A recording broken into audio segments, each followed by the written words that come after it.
Assalamualaikum warahmatullahi wabarakatuh. Saya Zalindri NIM B200170385 dari kelas C akan menjelaskan tentang audit manajemen sumber daya manusia. Pengertian audit sumber daya manusia. Audit sumber daya manusia adalah penilaian dan analisis terhadap berbagai aktivitas atau program SDM yang terjadi pada perusahaan. Audit SDM menekankan pada penilaian atau evaluasi terhadap berbagai aktivitas SDM yang terjadi pada perusahaan dalam rangka memastikan apakah aktivitas tersebut telah berjalan secara ekonomis, efisien, dan efektif dalam mencapai tujuannya. Selain itu, audit SDM juga memberikan rekomendasi perbaikan atas berbagai kekurangan yang masih terjadi pada aktivitas SDM yang diaudit.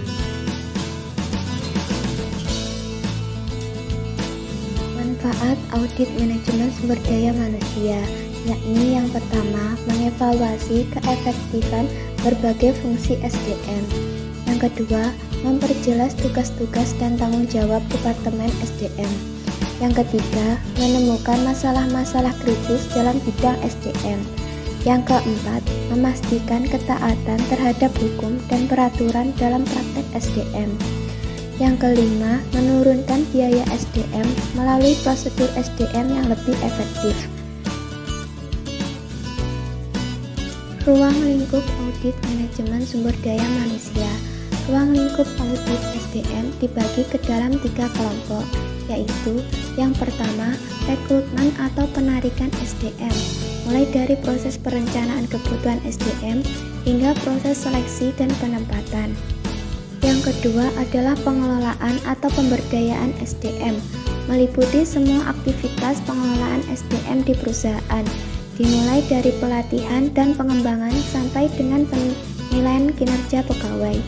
Yang ketiga adalah pemberhentian atau pemutusan hubungan kerja atau PHK, yakni karena mengundurkan diri maupun pemecatan akibat pelanggaran aturan perusahaan atau disebabkan pegawai memasuki usia pensiun.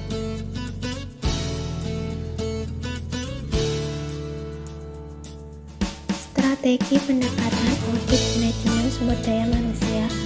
Audit SDM memiliki beberapa pendekatan, yakni yang pertama pendekatan kooperatif, yang kedua pendekatan otoritas pihak luar, yang ketiga pendekatan statistik, yang keempat pendekatan kepatuhan, dan yang terakhir adalah pendekatan manajemen berdasarkan sasaran.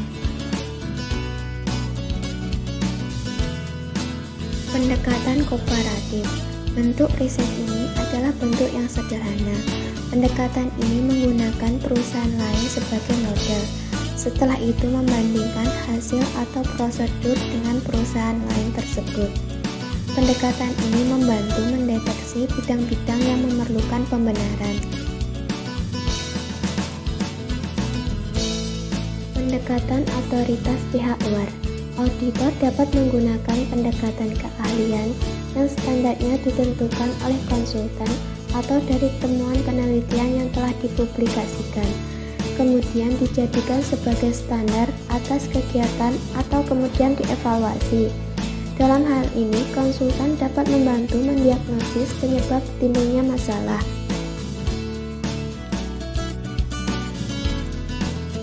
Pendekatan kepatuhan. Pendekatan metode ini meninjau praktek praktik di masa lalu untuk menentukan apakah tindakan-tindakan tersebut telah sesuai atau tidak mengikuti kebijakan dan prosedur perusahaan, atau bahkan terjadi penyimpangan hukum. Tujuan pendekatan ini adalah untuk memastikan apakah para manajer patuh terhadap peraturan dan ketentuan yang berlaku di perusahaan. Terakhir, pendekatan manajemen berdasarkan sasaran. Pendekatan manajemen berdasarkan sasaran ini menciptakan tujuan khusus terhadap kinerja sehingga dapat diukur. Selanjutnya, diteliti kinerja aktual kemudian membandingkannya dengan tujuan yang ditetapkan sebelumnya. Sekian penjelasan dari saya. Terima kasih atas perhatiannya. perhatiannya. Wassalamualaikum warahmatullahi wabarakatuh.